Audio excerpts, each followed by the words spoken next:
सनातन धर्म के ग्रंथों में बताया गया है कि बुरे कर्मों का फल हमेशा बुरा ही मिलता है, चाहे वह इंसान हो या फिर ईश्वर।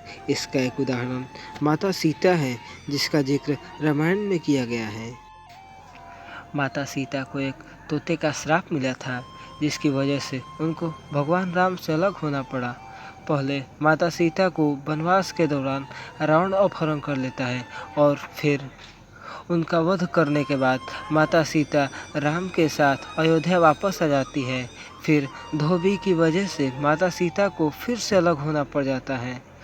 हम सबके मन में ये सवाल उठता होगा कि राम तो भगवान है, फिर भी वो अपनी पत्नी से अलग क्यों हो गए।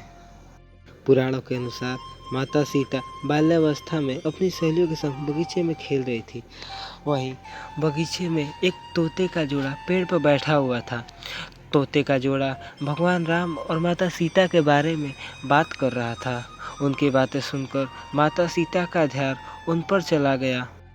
उन्हें अपने बारे में जानने की और इच्छा जागृत हुई, इसलिए उन्होंने अपनी सखियों से कहकर दोनों पंछियों को पकड़ लिया।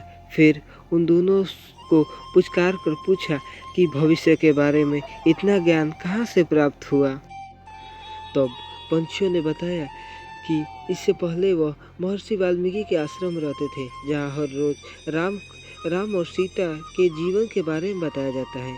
इसलिए उनको दोनों के बारे में हर चीज़ कंठस्थ याद हो गई है।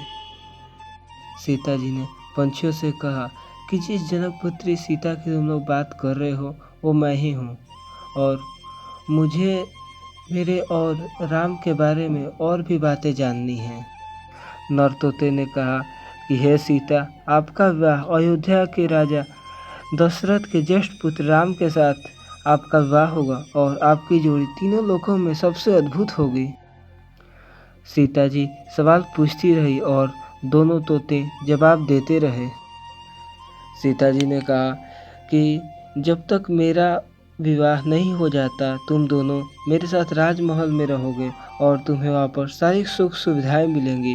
सीता जी की बात सुनकर तोता का जोड़ा घबरा गया। तब नर तोते ने कहा कि हे जनक पुत्री, हम गगन के पंछी हैं, इसलिए हमें पिंजड़े में बंद ना करें। तब नर तोते ने कहा कि मेरी पत्नी गर्भवती है, इसलिए ऐसे समय पर उसको जाने दें। हम दोनों एक दूसरे के वियोग सहन नहीं पाएंगे, इसलिए आप मेरी पत्नी को जाने दें। लेकिन सीता जी उनकी एक न सुनी। इस पर मादा तोते को बहुत गुस्सा आया और श्राप दिया कि जिस तरह तुमने गर्भाशय में मेरे पति को मुझसे अलग कर दिया, वैसे ही गर्भाशय के दौरान तुमको भी पति का वियोग सहना पड़ेगा।